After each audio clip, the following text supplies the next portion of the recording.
इस फल को देख रहे हैं आप? अभी अभी अपनी डाल से अलग हुआ है। बड़ा दुख होता है ना जब आप अपने उद्गम से अलग होते हैं, परंतु ये दूरी भी आवश्यक है। अब इस फल को ही ले लीजिए। अपने जीवनदाता वृक्ष से अलग होकर ये ना केवल किसी की भूख शांत करेगा, अपितु इसके भीतर के बीज से एक नए वृक्ष का सृजन भी होगा और कई नए फल जन्मेंगे। सृजन की प्रतिक्रिया में पीड़ा आवश्यक है। यदि पीड़ा नहीं होगी तो सृजन नहीं होगा। पीड़ा अपने उद्गम से दूर होने, पीड़ा अपनों से दूर होने। इस फल की भांति हम मनुष्यों को भी अपने उद्गम से, अपने सगे संबंधियों से अलग होना पड़ता है। और यही अलगाव एक नए सृजन को, एक नई सृष्टि को, एक नए विकास को जन्म देता है। इसलिए ऐसे अलगाव से दुखी मत होइए, उसका स्वागत कीजिए, क्योंकि ये विकास की नींव है। कहीं पांडवों ने युद्ध की चेतावनी तो नहीं दी? आक्रमण की चेतावनी नहीं, विवाह का निमंत्रण आया है। विवाह? किसका विवाह? विराट कुमारी उत्तरा का। किसके साथ? उससे जिसमें साहस के साथ बुद्धि भी।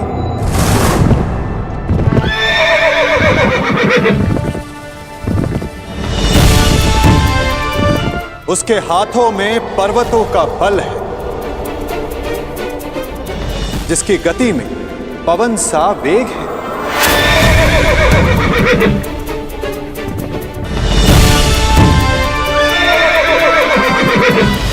जिसके विषय में तुलना ही नहीं की जा सकती कि उसके बाणों की धार अधिक तीक्ष्ण है या उसका मस्तिष्क।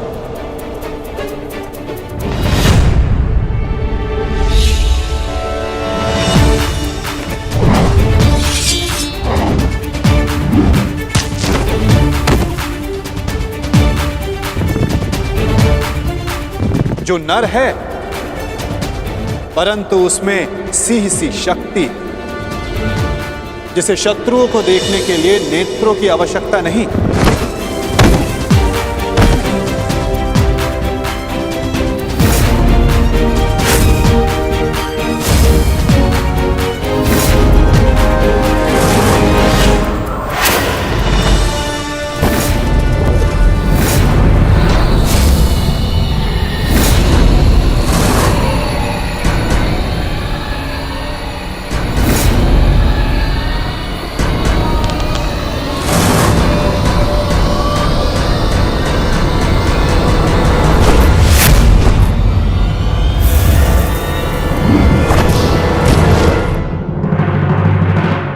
जिसकी शक्ति शेष नाग के समान है।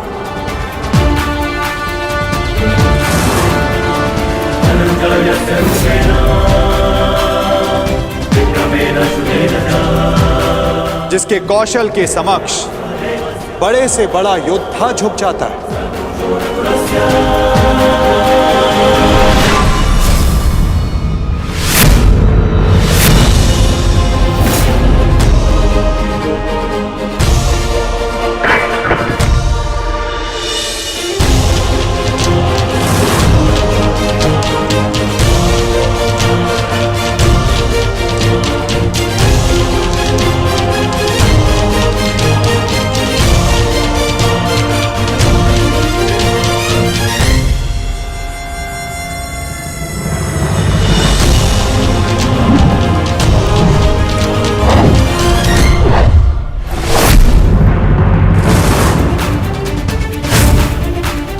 मित्रों का मित्र और शत्रुओं का शत्रु है, जो अपनों के मान के लिए अपने प्राणों को न्यौछावर कर दे, परंतु उसमें तनिक भी अभिमान नहीं।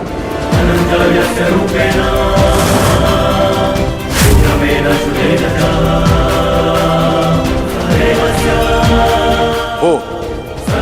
जिसे दाऊ और मैंने स्वयं शिक्षा दी, जो कुरुकुल का सूर्य है, वो है सुभद्रा और अर्जुन का पुत्र अभिमन्यु।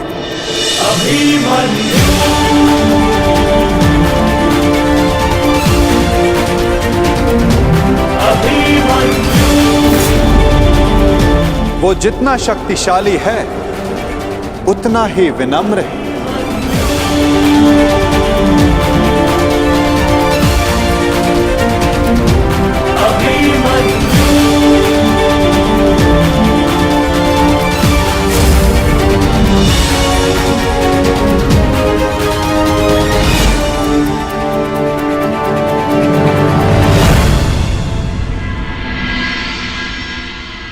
हे ईश्वर, इतना बड़ा सौभाग्य, महान धनुर्धर अर्जुन के पुत्र अभिमन्यु का विवाह मेरी पुत्री उत्तरा से। मैं धन्य हुआ वासुदेव। स्वप्न में भी नहीं सोचा था कि मैं महाशक्तिशाली पांडवों का समधी बनूंगा। आज मुझसे अधिक कोई सौभाग्यशाली नहीं। भाग्यशाली तो मैं हूं विराटराज। उत्तरा मेरी शिष्य रह चुकी, इतनी कुशल, प्रतिभावान, पुत्र वधु पाकर मेरा भाग्य उदित हो गया।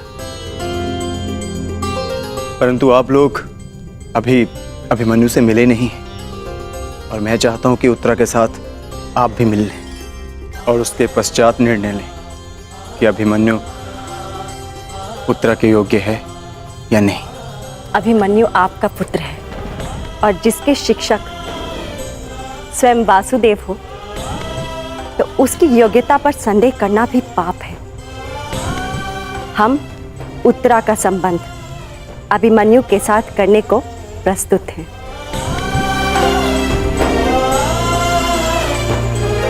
और आपका क्या निर्णय? बधाई हो विराटराज, अब आप पांडवों के समधी हुए।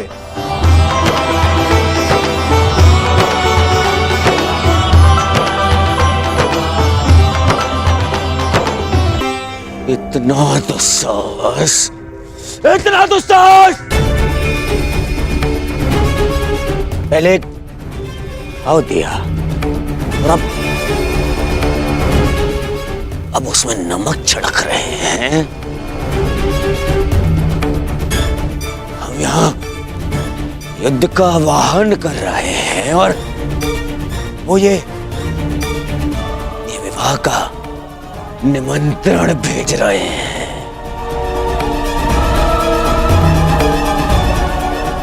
नहीं जाएंगे, हम वहां नहीं जाएंगे, कोई नहीं जाएगा वहां। ना ना ना ना दुर्योधन, हम वहां जाएंगे।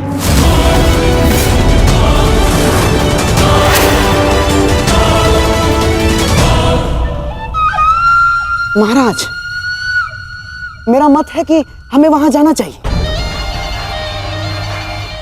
युद्ध और संधि अपने स्थान पर है और संबंध अपने स्थान पर है महाराज। कुरुवंश के अगली पीढ़ी का पहला विवाह है ये, और हमें निमंत्रण भी आया है। हमें जाना चाहिए महाराज। हाँ?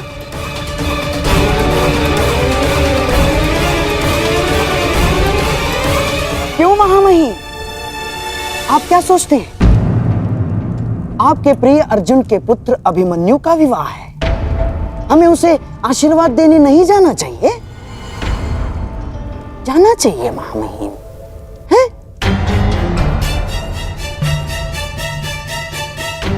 क्यों अंगराज, क्या एक पीढ़ी के बैर का दंड अगली पीढ़ी को देना क्या न्यायोचित है? बोलिए अंगराज। जिनसे युद्ध करना है उनका आतिथ्य ग्रहण करना उचित नहीं है। महाराज, यदि हम पांडवों के अतिथि बने तो वो ये संकेत देगा कि हम उनसे भयभीत हो गए हैं। ना ना ना ना ना ना, अपितु इस निमंत्रण को स्वीकार नहीं किया तो संदेश जाएगा कि हम उनसे भयभीत हैं महाराज। युद्ध होगा तो होगा, परंतु परिवार से प्रेम का निमंत्रण आया है तो हमें उसे स्वीकारना चाहिए महाराज।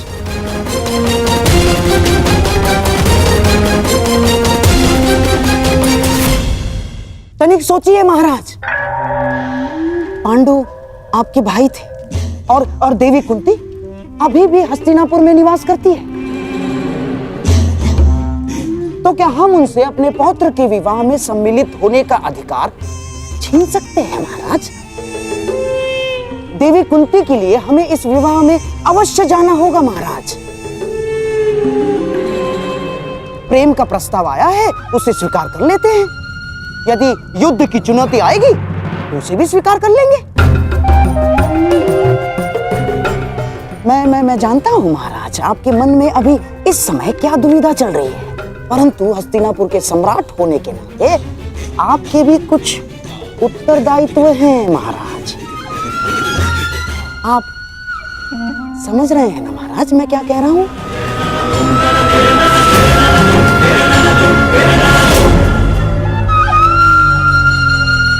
तो ठीक है, हम इस विवाह में अवश्य जाएंगे।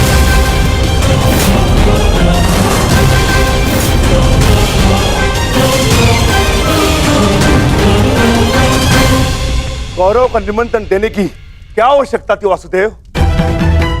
क्योंकि कौरव तुम्हारे संबंधी हैं विकोदर, और हमने निमंत्रण केवल कौरवों को नहीं हस्तिनापुर को भेजा है, जहां तुम्हारी माता है, पितामह है।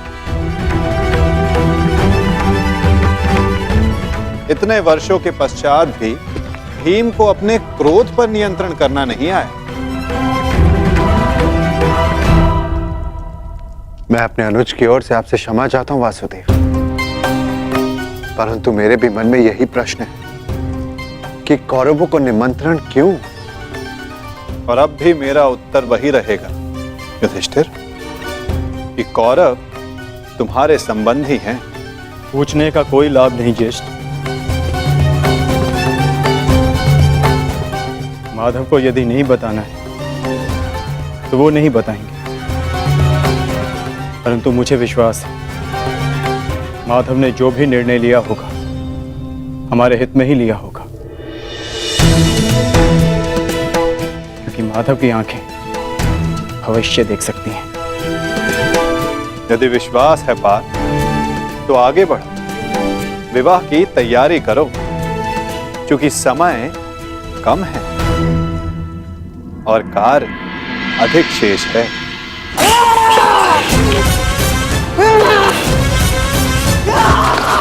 मामा जी,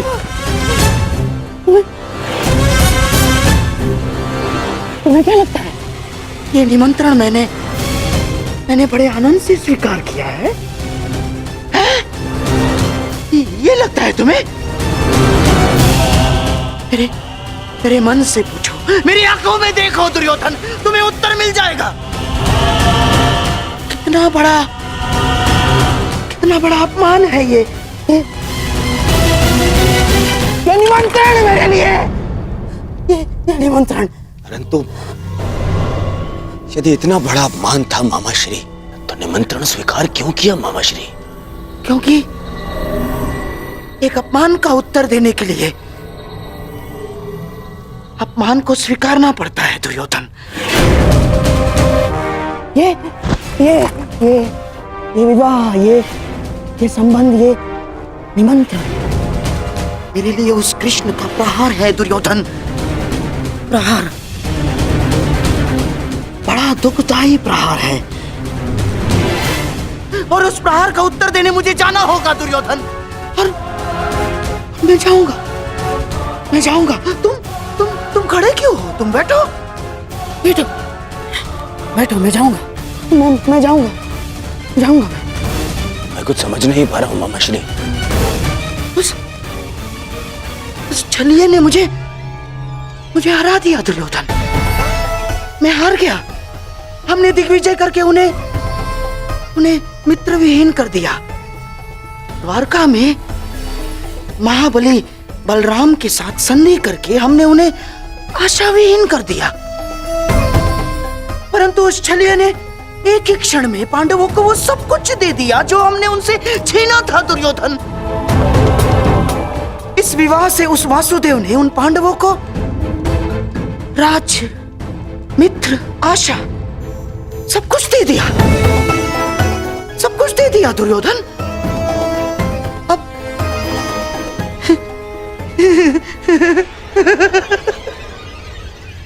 अब तुम्हारे समझ में आया कि उस छलिए ने हमारे साथ कैसा छल किया है।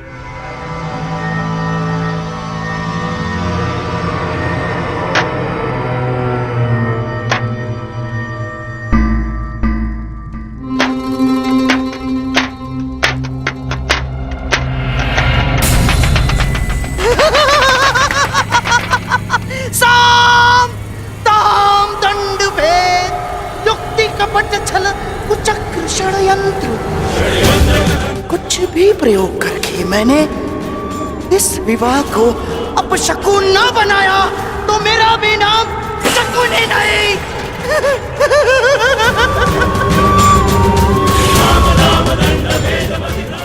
मेरी प्रतिज्ञा है, प्रतिज्ञा है मेरी, पांडवों का सबसे बड़ा सहारा हार जाएंगे वो।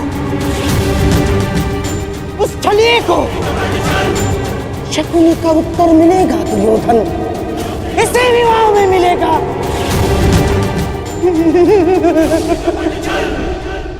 13 वर्षों के वनवास ने न केवल तुम्हारे संयम और पराक्रम को धार दी है युधिष्ठिर, 13 वर्षों की इस अवधि में कठिन परिश्रम और परीक्षण के पश्चात तुम्हारी अगली पीढ़ी भी युद्ध कौशल में कुशल हो गई। अब तुम सबका वनवास पूर्ण हुआ, अब समय आ गया है अपने वनवास रूप तपस्या का फल पाने का, और वो फल है तुम सबके पुत्र।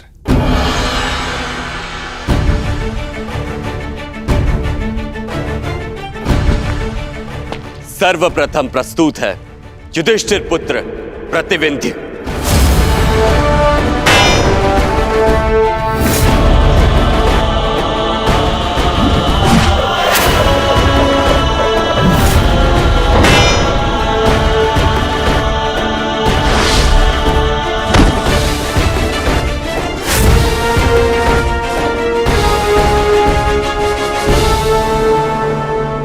अब प्रस्तुत है भीमपुत्र सुत्सोम।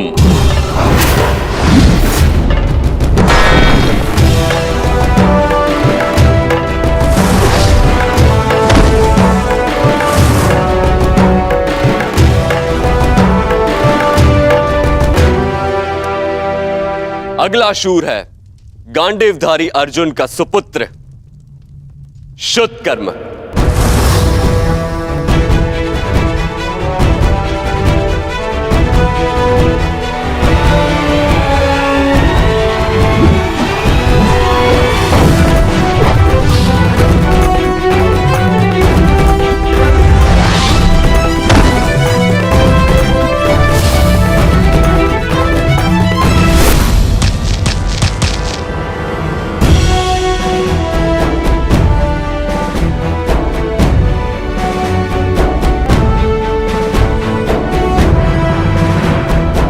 और अंत में नकुल पुत्र शतनिक और सहदेव पुत्र शुतसेन।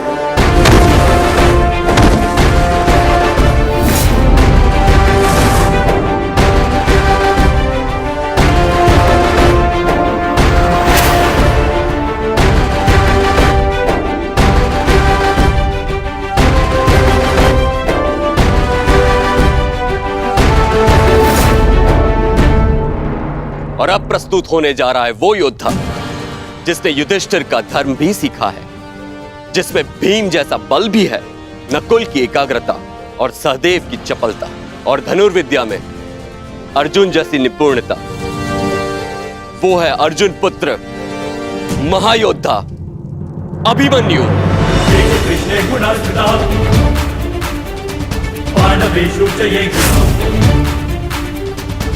अभिमन्यु दृश्यन्ते गुणसञ्चया अभिमन्यु